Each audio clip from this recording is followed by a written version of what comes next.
Bible मुकद्दस में लिखा है, खबरदार कोई शख्स तुमको उस फिलॉसफी और लाहासिल फ़रेब से शिकार ना कर ले जो इंसानों की रवायात और दुनियावी इब्तदाई बातों के मुआफिक है, ना कि मसीह के मुआफिक, क्योंकि एलोहियत की सारी ममूरी उसी में मुजस्सम होकर सुकूनत करती है और तुम उसी में मामूर हो गए हो जो सारी हुकूमत और इख्तियार का सर है।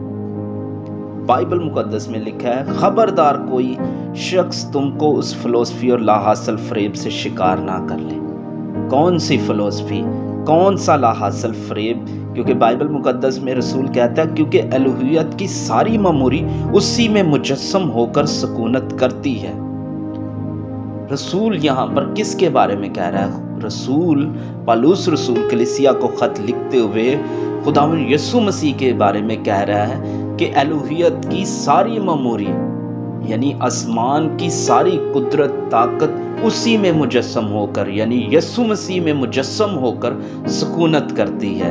आज दुनिया में डिफरेंट डिनोमिनेशंस हैं, डिफरेंट तालीमात हैं और हर एक अपने अपने फ़िरके बनाकर और हर एक अपनी अपनी एजुकेशन बनाकर और हर शख्स ये समझता है कि मैं दुरुस्त हूँ, हर दूसरा शख्स कहता है मैं दुरुस्त हूँ, मेरी एजुकेशन दुरुस्त है, और एक दूसरे के बरखिलाफ और एक दूसरे के ख़िलाफ़ बातें करते हैं। लेकिन रसूल कहता है, ख़बरदार कोई शख्स तुमको उस फ़िलॉसफी और लाहासिल फ़रेब से शिकार ना कर ले जो इंसानों की रवायात और दुनियावी इब्तदाई बातें, दुनियावी यानी पुराने अहदनामे की वो जो तलीमें हैं, वो सारी चीज़ें जो खुदावंद यीशु मसीह ने क्रूस पर पूरी कर दी, उन इब्तदाई बातों में ना तुम्हें उलझा ले।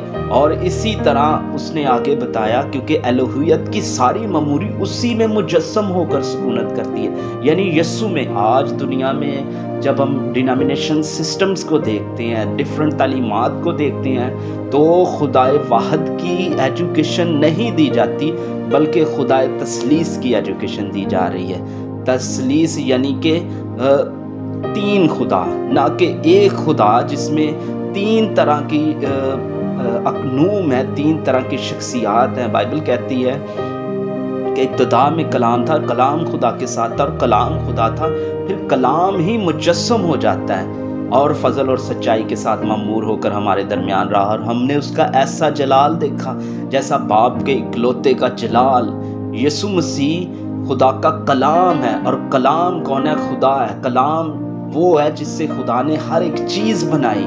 खुदा कहता था हो जा, खुदा कहता था ये हो जा, जो जो चीज़ें खुदा ने चाहा अपने कलाम, और अपने कलाम के सबब से ही सब चीज़ों को संभालता था। इस कलाम में खुदा की ज़िंदगी थी, खुदा की कुदरत थी, खुदा की ताकत थी, और यही कलाम मुजस्सम होता है और लिखा है एलोहियत की सारी ममूरी यानी खुदा की सारी कुदरत, सारा इख्तियार उसी में मुजस्सम होकर सुकूनत करता है। इसलिए ये कोई दूसरा खुदा नहीं है, ये कोई तीसरा खुदा नहीं है, बल्कि एक ही खुदा है जो इंसानी जिस्म लेता है और इंसानों के बीच में रहता है।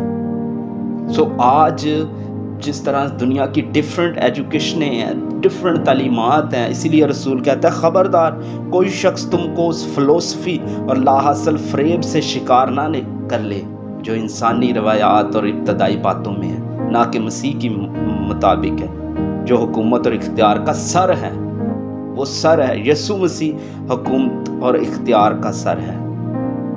हमें खुदा के कलाम को पढ़ने की ज़रूरत है, हमें लोगों की इन एजुकेशन पर ध्यान देने की ज़रूरत नहीं है। हमें बुलाने वाला खुदा है जो हमें अपना पाकरूप भी देता है। हमें खुदा के कलाम को मानने की ज़रूरत है, जो खुदा का कलाम कहता है उसे मानने की ज़रूरत है। हमें दुआ करने की ज़रूरत है। इसलिए आज जिस तरह से दुनिया में, और मसीह यीशु ने भी कहा था, झूठे नबी उठ खड़े होंगे, झूठी तालीमात आ जाएंगी, गलत एजुकेशनें आ जाएंगी, ये सारी चीज़ें तुम्हें कलाम से गुमराह करेंगी, हटाएंगी। लेकिन खुदा यीशु मसीह अपने लोगों को जानता है, खुदा अपने लोगों पर आज भी ध्यान कर रहा है। इसलिए रसूल कहता है, ख़बरदार कोई शख्स तुमको उस फिलॉसफी और लाहासिल फ़रेब से शिकार न कर ले, क्योंकि एलोहियत की सारी ममूरी उसी में मुजस्सम होकर सुकूनत करती है यानी यीशु मसीह में खुदा की सारी ममूरी, कुदरत और इख्तियार यीशु मसीह में नज़र आता है। और यीशु मसीह ने कहा था کہ میں اکیلا نہیں ہوں بلکہ میں ہوں اور باپ ہے. جس نے مجھے دیکھا اس نے باپ کو دیکھا، کیونکہ میں اور باپ ایک ہیں، نہ کہ دو ہیں، نہ تین ہیں اور نہ ایک سے ہیں، جس طرح سے آج دنیا کی علم الہیات اور ڈفرنٹ طرح کی ایجوکیشنیں کہتی ہیں کہ وہ ایک سے ہیں، لیکن ایک سے نہیں. خدا یسوع مسیح نے کہا تھا